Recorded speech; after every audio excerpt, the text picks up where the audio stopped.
শুক্রবার ইসরায়েল লক্ষ্য করে দফায় দফায় ক্ষেপণাস্ত্র ছোড়ে ইরান। ব্যালিস্টিক মিসাইল আঘাত হেনেছে তেল আবিব ও জেরুজালেম সহ গুরুত্বপূর্ণ শহরগুলোতে।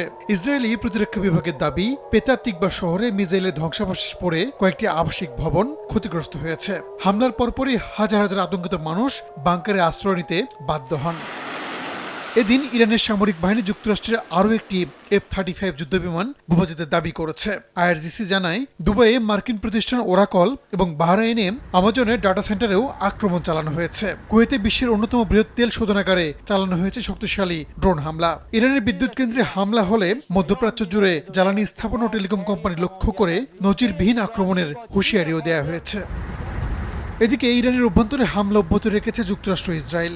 আলবরজ প্রদেশের কারাস শহরের নির্মাণাধীন B1 ব্রিজে চালানো ড্রোন হামলায় নিহত সংখ্যা বেড়েছে, আহত হয়েছেন অনেকে। আগামীর অগ্রগতির ভিত্তি আনোয়ার ইস্পাত, স্ট্রংগেস্ট স্টিল সিন্স 1978। ইরানের অবকাঠামো লক্ষ্য করে এখনো হামলা শুরুই হয়নি বলে মন্তব্য করেছেন মার্কিন প্রেসিডেন্ট ডোনাল্ড ট্রাম্প। অবিলম্বে চুক্তি না করলে দেশটির বিদ্যুৎ কেন্দ্রে আক্রমণের হুমকি দিয়েছেন তিনি। মধ্যপ্রাচ্যের চলমান সংঘাত ঘিরে আন্তর্জাতিক মহলে দেখা দিয়েছে চরম উদ্বেগ।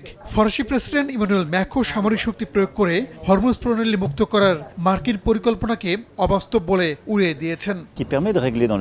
এমন কিছু পক্ষ রয়েছে যারা সামরিক অভিযানের মাধ্যমে শক্তি প্রয়োগ করে হরমুজ প্রণালী মুক্ত করার পক্ষে, যা মাঝে মধ্যে যুক্তরাষ্ট্রের পক্ষ থেকেও ব্যক্ত করা হয়েছে। তবে এটি কখনোই আমাদের পছন্দনীয় বিকল্প ছিল না এবং আমরা একে অবাস্তব বলে মনে করি।